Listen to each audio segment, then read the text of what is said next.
Roxanne. A lot of my friends call me Roxy.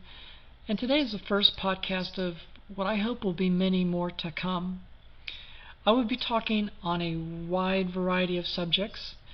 My wheelhouse is interior design, but I also have interest in and experience in other areas. I'd like to have some guests on here at some point discussing real estate, local business, etc. Today I'm just going to talk about me, since it's an introduction, so you can kind of get a reference point and get to know me a little bit better and decide whether or not you want to continue to tune in. I will say that if you stay to the end, I do have a piece of artwork, just a little drawing that I'd like to send you digitally if you'd like, and we'll talk about that towards the end. If I had to give today's podcast a title, I think I would call it the rocking chair effect. Now, for those of you who do not know, the rocking chair effect is an exercise where you visualize yourself in your golden years on a porch. And you're in a rocking chair, enjoying the scenery, and you ask yourself this question: do I have any regrets? If the answer is yes, then now's the time to adjust your sails to get to where you want to go.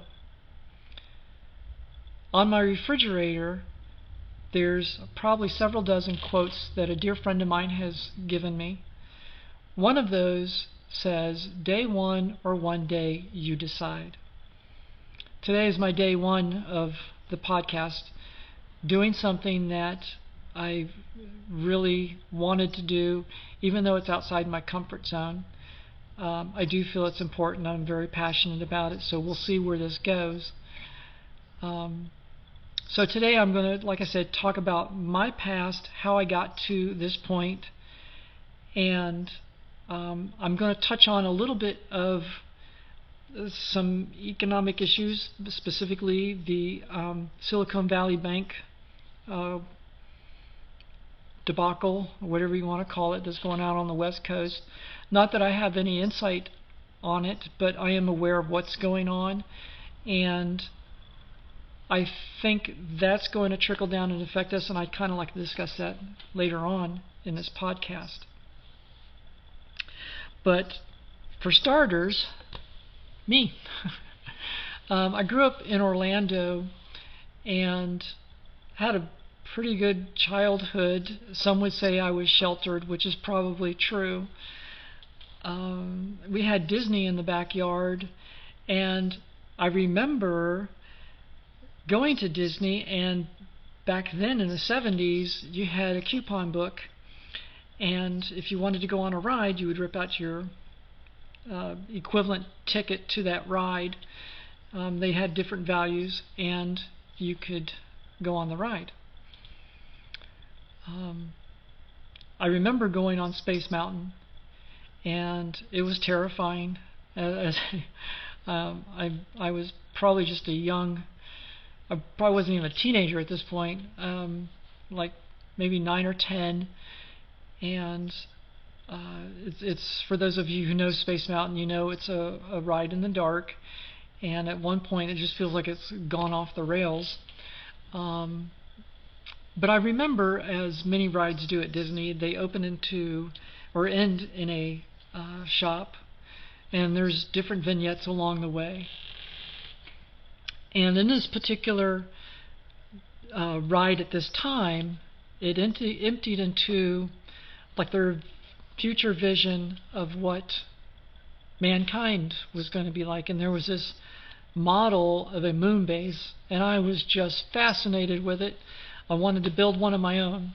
So the next day I go down to a local tile store and ask them for scraps of tile, and was treated pretty poorly by the guy who just shooed me out. And I was really bummed out about it and disappointed. But I did some sketches and some drawings to satisfy that passion.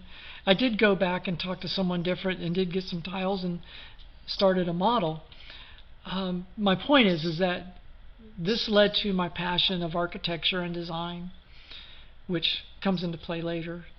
Throughout high school, I was drafting, I was drawing pictures, mostly doing photorealism.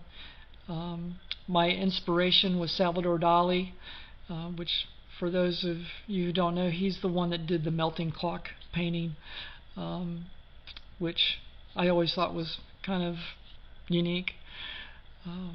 He's done some wild stuff.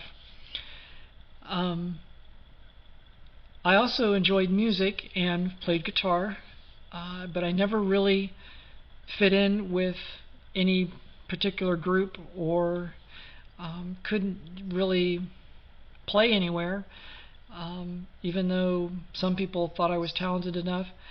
I just decided that I didn't want to starve, be a starving artist, and that I would much rather go into business. And so I started my first company, a painting company, at the age of 20, and failed very quickly, not because of my service or product, but because I didn't know how to manage money, and I didn't know how to sell. And I didn't know how to talk to people either. I knew my product and how to get the job done. I just couldn't put everything else together. And I ended up going or taking a job at a convenience store and whatever jobs I could take. My grandmother convinced me to go back to college and study drafting. And I thought, well, you know what? I want to be an architect. So I started down that path. Eventually discovered a college in Orlando that offered interior design and loved it. It was a good match for me, and I thrived. I ended up, before even graduating, working for a very talented designer who's still in business in New Smyrna, and had some success there. I learned a lot, and some of my best memories were made there. Later, not much later, but several years later, we ended up moving to Pennsylvania. I say we because I was part of a family unit at that point. And I'm sorry I'm being vague at some of the details, but we'll get there, trust me. So we're in Pennsylvania, and the selling point for Pennsylvania was the exposure to the Northeast. Obviously the history, getting back to the rocking chair effect. I had an incident where I had a regret. My cousin had asked me when I was about 18, not asked me, just told me to come out to Denver, Colorado and go to the Art Institute there. And he had a room already, and he had some friends that would come pick me up, and everything was taken. All I had to do was just get in the car and go. And the time came, these guys were in Florida doing a vacation or something like that. They came up to Orlando and said, okay, you ready? And I said, no, I'm not. I can't do this. I was scared. That's one of those moments where I wonder, wow, what could have happened? We'll never know. And the sad thing is, I said no just because of fear. So, and anyone who tells you that fear is false evidence of, what is it? False evidence of things that don't exist or something to that effect, is wrong. I mean, fear is there for a reason. Not that it's wrong or right. There are moments where I think I should have gotten in the car and gone to Colorado, to at least try it. You know, I could have always gone back home to Orlando. That thought never really crossed my mind. It was just, no, I don't even want to bother.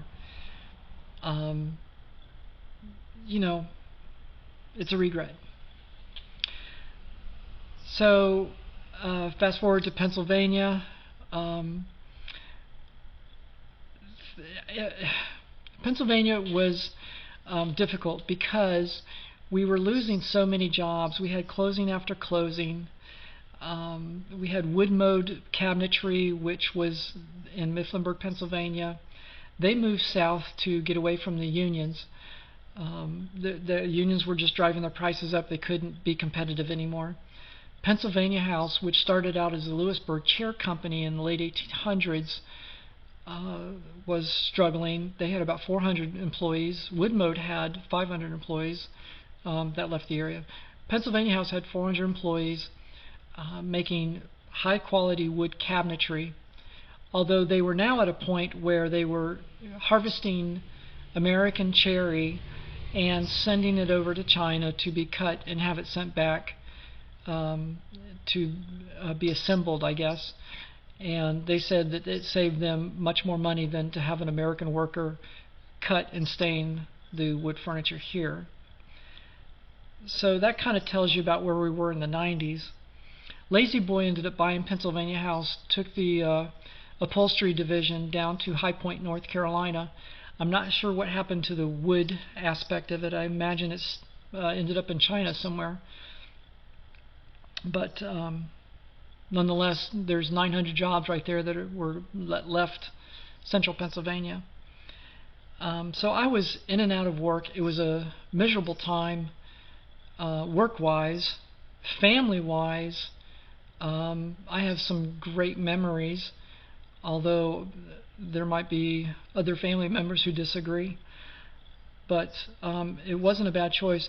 I was exposed to New York City, which I fell in love with, and one of my great stories I like to tell, and I'm sure I'm going to hear something from my friend Samantha about this, but I had the opportunity to meet Mario Buwatta and have dinner with him, and just to kind of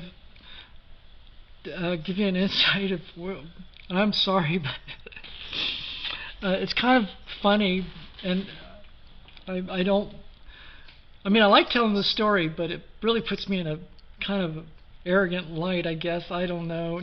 We're not arrogant. I'm just naive and clueless, and I know. At any rate, Mary Buwatta, this was after 9/11 had happened, and at this point I was working at an architectural firm, and I remember hearing the news one morning about 9/11. As a matter of fact, I was out shopping for a car. I had taken the morning off and had gone down to the local Toyota dealership where I had a friend who worked there, and we bought cars from him before, and everybody was gathered around a small television talking about what they said at the time was a small plane that had crashed into a building in New York. And it was kind of like, okay, that's very unfortunate, but it didn't sound, it sounded bad, but it not devastating, not life-ending. But by the time I get back to the office, there's a sticky note on the door saying we all went home. And by this time, I had understood the reality of what was going on. But I thought, wow, this event has sent a small group of people in the middle of the state of Pennsylvania, small town Pennsylvania, sent everybody home. So I went to the office, and the phone was still ringing, and it was some engineers asking for drawings. I said, well, everybody left, and they're like, well, we're still doing our job. And I was like, well, yeah, but I guess we're all dealing with this on our own level. Eventually, in the next few days, I remember the phone ringing off the hook, and the hospitals and corporate people that we were doing work for were calling us saying, stop what you're doing. Now, when you tell a billable office to stop billing, that's pretty much your end of cash flow, and you got to start now laying people off. And that's what happened. We all got laid off. The company closed, reinvented itself later, and made a comeback. And they're still in business to this day, but they've gone through two different name changes since then and reorganization. But kind of digressed. But that kind of set into motion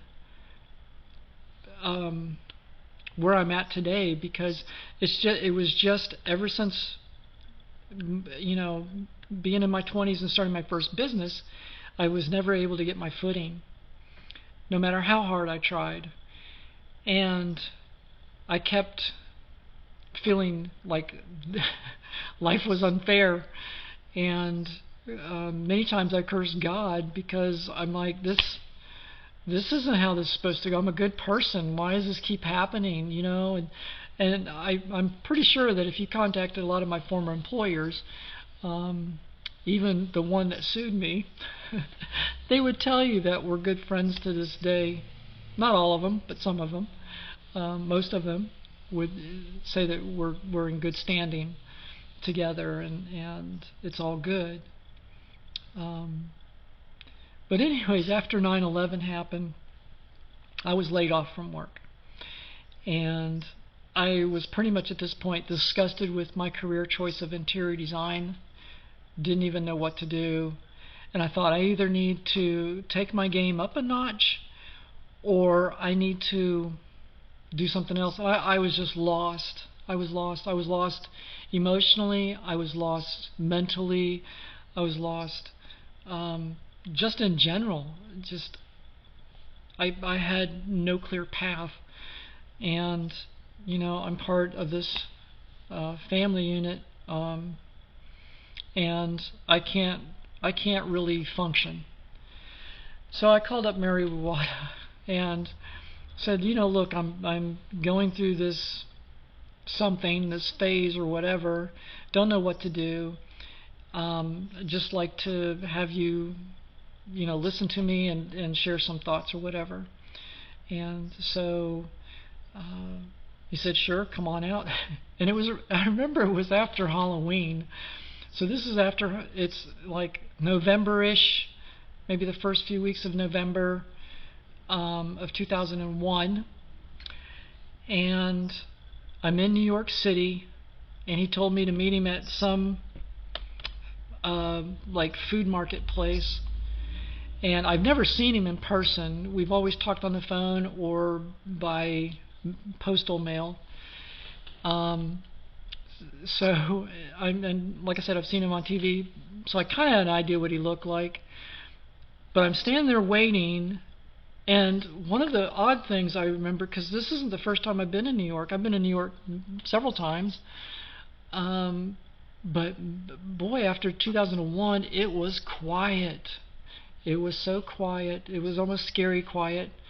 But I'm in this marketplace somewhere around 80th Street, I believe, and it's quiet. There's no one around, and up comes this guy with black stringy hair, almost homeless looking, and walks up to me. Excuse me. Walks up to me, kind of rather aggressively, and stops and asks if I'm who he thinks I am, and I said yes. Excuse me while I take a drink. And he kept, when he talked, he'd keep hiding his mouth, but when he'd pull his hand away sometimes to speak, I could see his teeth were like massively messed up and just grotesque, and his hair was all stringy. And I'm thinking, wow, this guy's wild. This is not the Mario I thought I would be witnessing. But after a few moments, he pulls off a wig and pulls out his teeth and goes, yes, I'm Mario Buwatta. Hello, how are you doing? And we had a good laugh over that. So he kind of punked me. But anyways, we ended up going to an Italian restaurant, and he had just finished doing Mariah's, I think New York condo, whatever you call it, apartment. And it was featured in Architectural Digest. So we finished up dinner, and we this is the part that's another regret. We get to a bookstore around the corner from his house, and we're in his area. This is his neighborhood, and we're at a little bookstore in New York City, and there's Architectural Digest, and he says, "Have you seen this?" And I was like, "No, I haven't. I've heard about it," but he says, "Yeah, this is a project that I just finished it," and blah blah blah. He says, "Would you like a signed autograph of it?" I said, "No, that's okay." And I think he was kind of hurt that, someone who had, come to him for mentoring just kind of dismissed him and blown him off. But it wasn't because I didn't want his autograph. I just didn't want to bother him or impose, or, and I was looking at it from a totally different perspective. And I don't know, maybe it's not that funny, but I thought it was. Or I still think it is. Anyways, people just roll their eyes and go, okay, that's Roxy. Anyway, the result of that conversation was that he could not help me. I wanted to intern for him to kind of get inspired again, and he said no. He says everybody that comes to work for me ends up taking my clients, and I'm not going to do that anymore, which is understandable, and I concurred. I was like, I don't even know if I like doing interior design anymore. I'm not passionate about it. I'm not feeling the creativity. I was just in a bad place. So eventually I started my own business in small town Pennsylvania, and I was doing okay. As a matter of fact, after I opened my business, the architectural firm I worked at called me back and said, "We would like to have you come back." I said, "Well, I've already started my own business." They said, "Really? That's great. We'll throw you some work." Perfect. And they did. And not only that, the hospital that they were working with was one of the largest rural hospitals in the country, if not the largest, I believe, at the time. And the architectural lead in that department took a liking to my work and what I was doing, and invited me, my little company, to come in and do some work for them. One of the first projects he gave me was an ER waiting room, which never ended up coming to fruition, but it was an exercise. I did end up doing some custom headboards made of oak, and I designed those. I had to copy an existing pattern, and I think that was for Ronald McDonald House of that campus. But the funny thing is, another story very quickly. There was an Amish gentleman I would use to make wood products. I was doing a personal project one day for my daughter's room. We were renovating it, and I needed some specific molding. There was a look I was going for, and I thought, well, Alvin will have it. So I contacted Alvin, went over to his shop. Now, mind you, Alvin is of a Amish church that does not allow their people to drive automobiles. Very limited as to the technology that they can have. He did have a shop, he did have electricity, but they weren't allowed to have a phone in their house. He was allowed to have a phone in his shop as long as it was a landline and it was black, those kind of things. I don't know the details of it, but it was just different. He didn't have a driver's license. He would, when he needed to deliver stuff, he would contract somebody to pick him up and take him somewhere. So this one day I needed some wood molding, and he says, well, come on down, we'll take a look. And I get there, and he goes, well, what I have is probably going to be in this other barn. And he opens it up, and sure enough, there's a bunch of wood molding in the rafters up above, but in this bottom part, it was kind of like a garage. He had some buggies. And I said, wow, those are absolutely beautiful. They're like in pristine condition. And I said, how old are those? He says, well, that one's an 80, and that one right there is like a 92. And I said, wow, they're over 100 years old. And he goes, no, you idiot. They're 1980 and 1992. We still make them down in Lancaster, Pennsylvania. And I, again, just kind of, rolled my eyes and went, I've done it again. So that's my Amish story of Central Pennsylvania. But he was a good friend and did quality work for us and me in my business. But my business started taking off, and I had at one point 5 employees working for me, and I started learning about cash flow. There were days when I couldn't meet payroll, and I had to go to the bank and ask for help. I ended up getting a line of credit, and that's helped with the cash flow issue. But then my projects started getting bigger, and I needed more cash up front to carry it to fruition, then bill. And my billable time was out sometimes 60 days, which is another learning curve that you learn along the way when you have a business. They don't teach you how to run a business in interior design school or architectural school or engineering school. They teach you your trade on how to build buildings and how to design and engineer things.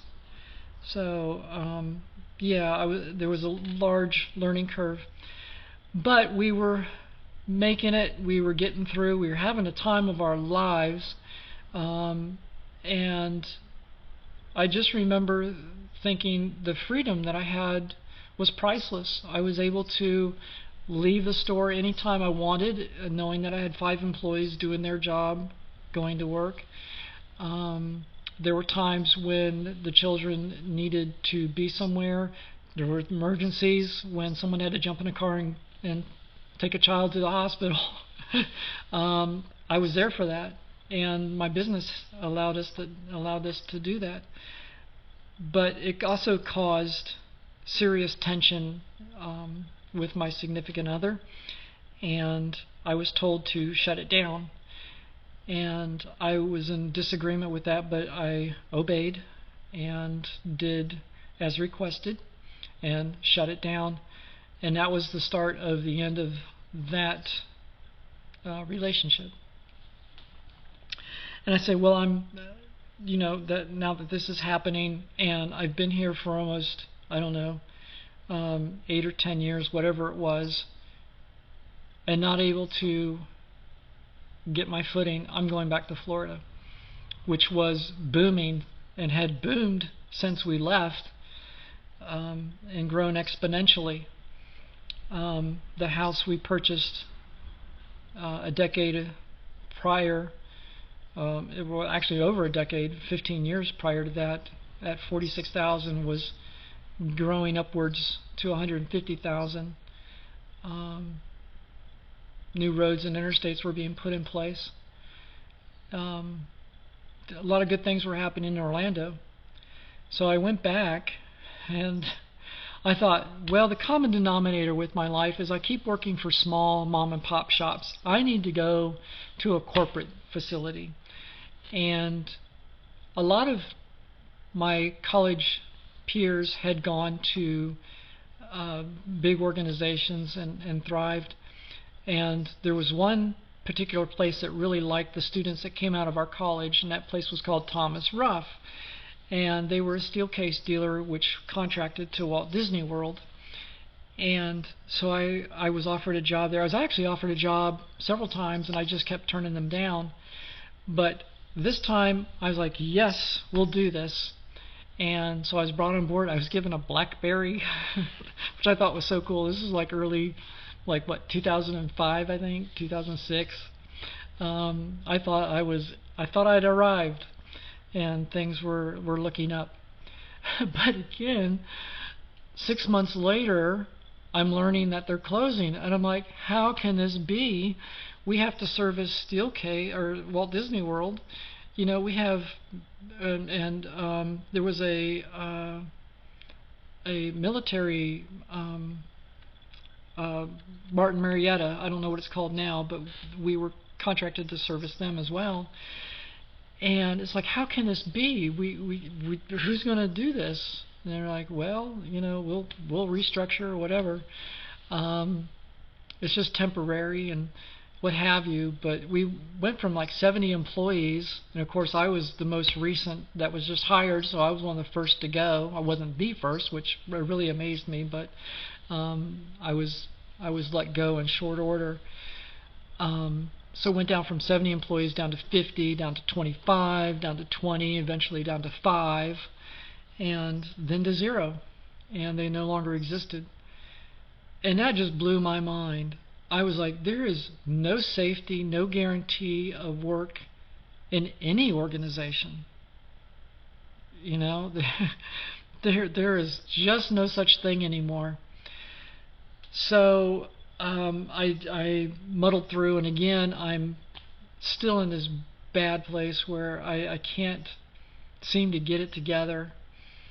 I end up kind of picking up jobs here and there, and I won't go into details about that, but I eventually was selling cars, and how I got to do that was another story that I'll save for another time. Because I don't think we need to be discussing that publicly yet until I talk to that person, because that's a sensitive issue right there, but not on my part. But at any rate, I'd rather talk to them first, and maybe even have them on, and maybe we should discuss it. That should be interesting. But anyways, I ended up doing some car sales for John Rogers, and working with David Rogers, who has since passed away from cancer. But what a great man he was. Very fun to work with and see every day. Love that man to death, and I'm so grateful he gave me a job. But it was a fun experience. But I ended up getting to here in East Texas. There were a lot of selling points. And the funny thing is I never pictured myself living in Texas. I had an image of Texas as an old John Wayne movie of just barren land and dust. East Texas is, there are places like that in Texas, but East Texas is just absolutely gorgeous, and I'm loving it here. So this has gone a little bit longer than I thought, but since you've made it this far, I would just like to mention that if you send me a text or a note or whatever, just communicate to me that you would like to receive the drawing that I spoke of. It's simply a picture of someone in their rocking chair on a porch with a Mark Twain quote, and I will be happy to send that to you. You can send me a note to roxannegudrun@gmail.com. That's Roxanne, RoxanneGudrun @gmail.com, and I'll put that somewhere on wherever you can. But if you're listening, it's very easy to remember. Roxanne Gudrun, which is kind of Celtic, @gmail.com. So send me a note. I will send that to you digitally, and you can print it up, do whatever you like with it. But I want to thank you for joining. There is going to be a part 2 to this, because I do want to get into my life here in East Texas, and the current events going on out on the West Coast with the Silicon Valley Bank. So tune in to part 2, please.